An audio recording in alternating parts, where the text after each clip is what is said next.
दोस्तों नमस्कार, स्वागत है सभी का गजब समाचार में। दोस्तों कैसा लगा आपको आज का एपिसोड? और कल आने वाले एपिसोड में आप देखेंगे एकता कपूर को घर वालों की क्लास लगाते हुए। यहाँ आप उसको देखेंगे जैसे कि डमी क्लास लगा रही हो। जी हाँ, कोई बहुत ज़्यादा रिएक्शन देखने को मिलता नहीं। ऐसा लग रहा है कि किसी को एक बुक दे दी गई है और वो जो है उसे पढ़ रही है। लेकिन आज के एपिसोड की बात करें तो आपने देखा होगा किस तरीके से यहाँ बिग बॉस ने गलत होकर एक बार फिर से अपने लाडले को सपोर्ट किया। जी हाँ, अगर आपको सही लगा था वो डिसीजन जिसमें कि यहाँ बिबियन को कैप्टन बनाया गया या फिर टाइम ऑफ गॉड बनाया गया, तो आप कहीं ना कहीं फिर बिबियन की तरह बायस्ड हैं, बिबियन की तरफ बायस्ड हैं।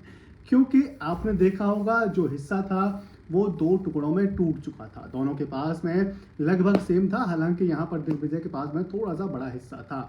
इससे पहले जब टूटा था तो रजत दलाल को उसने बाहर कर दिया था, फिर ये कहकर कि भाई साहब अब बिग बॉस आप ही डिसीजन लें कि किसको टाइम ऑफ गॉड बनाना है। तो इससे पहले अगर ऐसा किसी भी कंटेस्टेंट ने कहा है, फ्यूचर की पास्ट की हम बात कर रहे हैं, किसी भी सीजन में ऐसा नहीं हुआ है कि यहाँ जो भी संचालक था उसको फटकार ना लगाई गई हो। क्योंकि ये कहा जाता था कि भाई साहब आपको संचालक बनाया गया है, आप अपने डिसीजन खुद लें, आप बिग बॉस पर ना डालें।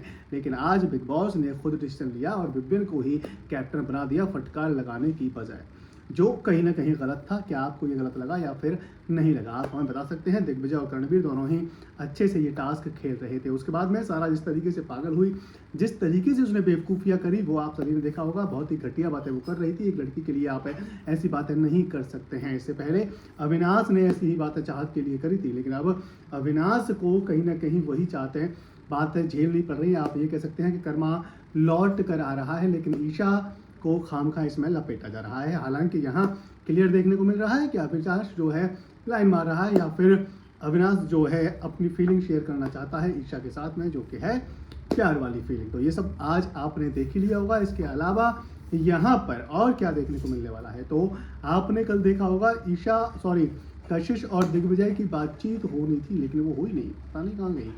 वो बातचीत प्रोमो में शायद दिखाई गई थी, आज नहीं दिखाई गई है। हालांकि कल के एपिसोड की बात करें तो कल यहाँ बिबियन को उसकी औकात दिखाती हुई नजर आ रही है एकता कपूर। चाहे बेशक उसे ऐसा लगा हो कि स्क्रिप्ट मिली है, लेकिन हाँ बैंड तो सही से बजा रही है। उसको कहा रही है कि भाई 8-10 साल अगर तूने काम कर लिया तो क्या कर लिया, इतना घमंड क्यों दिखा रहा है। क्योंकि बिबियन एक्चुअल में सबको यही कहता रहता है कि मैं 8 से 10 साल में अपनी इज्जत बना के आया हूँ, मैंने ये किया है, मैंने वो किया है।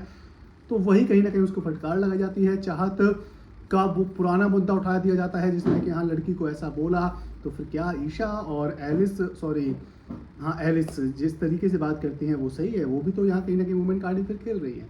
जब चाहत वुमेन कार्ड खेल रही थी तो वुमेन खेल रही हैं, उनको भी मुझे लगता है फटकार लगाई जानी चाहिए।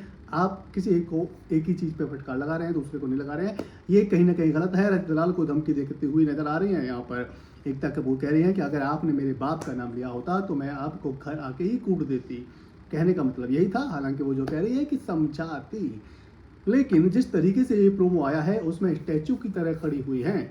ऐसा लग रहा है उनके कान में कोई बोल रहा है और वो जो है उसे रिपीट कर रही है। बहरहाल इस पर आपकी क्या राय है? आपको क्या लगता है, क्या वाकई में आप कल आने वाले वीकेंड के वार को देखने के लिए एक्साइटेड हैं या फिर नहीं हैं? आप हमें कमेंट करके अपनी राय ज़रूर दे दें।